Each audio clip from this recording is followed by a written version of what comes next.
స్వాతంత్రం వచ్చినాక అన్ని జాగాలలో డెవలప్మెంట్ అయిందని మనం అనుకుంటున్నాం. కానీ కొన్ని ఊర్లల్లో ఇంకా కరెంట్ లేదని ఎవరికన్నా తెలుసా? ఈయననిక జర ఇచ్చంత్రం అనిపించినా గానీ ఈ ఊర్లే ఇన్నొద్దులకు కరెంట్ సౌలత వచ్చిందంట.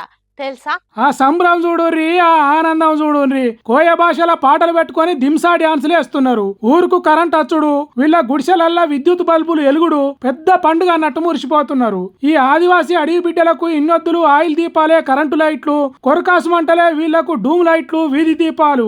అసొంటి వీళ్లకు ఒక్కసారే వెలుగులు వచ్చే వరకు వాళ్ళు కూడా ఎలిగిపోతున్నారు. కట్టెల కుప్ప వేసుకొని మంటలు పెట్టి ఆ మంటల చుట్టూ మందంతా కలిసి ఎగిరేటోళ్ళు ఇప్పుడు కరెంటు వచ్చుడుతోని సంబరాలు చేసుకుంటున్నారు. ఎన్నెల ఎలుగులల్లా పండుగలు చేసుకునేటోళ్ళు ఇప్పుడు కరెంటు వచ్చుడే పెద్ద పండుగ అన్నట్టు చేస్తున్నారు. పగలంతా ఎక్కడ పని చేసినా రాత్రి ఆగ ముందే గుడిసెలు చేరుకొని పండుకునేటోళ్ళు. అసొంటి అడవి బిడ్డలు ఇప్పటి నుంచి కరెంటు వెలుగులల్లా కాలవేళ తీస్తారు. రాత్రిపూట కూడా ఆడుతారు, పాడుతారు. స్వతంత్రం వచ్చిన 77 ఏండ్లకు కరెంటు వీళ్ళ బతుకులల్లా ఎలుగులు నింపుతున్నది.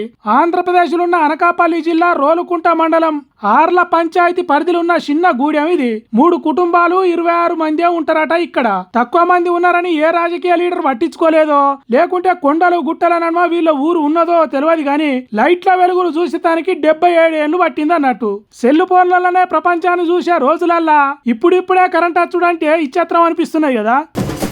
ఈ దేశంలో ఎక్కువ మంది ఉన్నది బీసీలే. అది అందరికి తెలిసిన ముచ్చట్నే. ఏ పార్టీ గెలవాలన్నా ఏ పార్టీ ఓడిపోవాలన్నా అంత బీసీల చేతుల్నే ఉంటది. వాళ్ళు తలుసుకుంటే సర్కార్లు మారిపోతాయి, కూలిపోతాయి. మరి అంతటి అధికారాన్ని మార్చే బీసీలు మాత్రం అధికారంలోకి వస్తలేరు. ఎందుకు? తీన్మార్ మల్లన్న చేస్తున్న పోరాటం ఫలించుతుందా? బీసీలకు రాజ్యాధికారమే ఏకైక దిక్కు, అట్లయితేనే బాగుపడతాం, మనం ఎంతుంటే అంత రావాలి అని ముచ్చట్లు మంచిగానే ఉన్నాయి గాని బీసీ ఉద్యమాన్ని భుజాన వేసుకున్న కొంతమంది లీడర్లతో నైతదా? అసలు బీసీ కులాలు ఒక్కతాటి మీదకి వస్తాయా? వస్తే ఇన్నేళ్లు బీసీలు ఎందుకు ఏకం కాలేదు?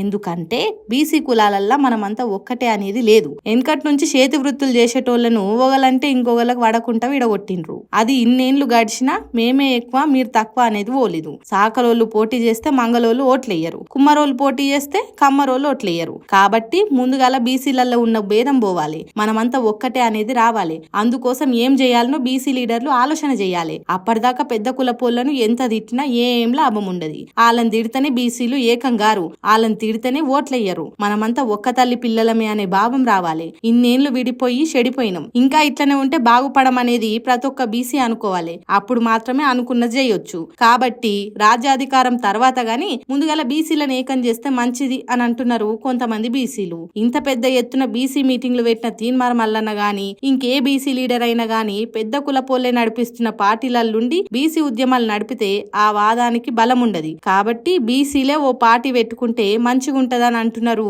బీసీలు రాజ్యాధికారానికి రావాలని కోరుకునే సబ్బండ వర్ణాల జనాలు.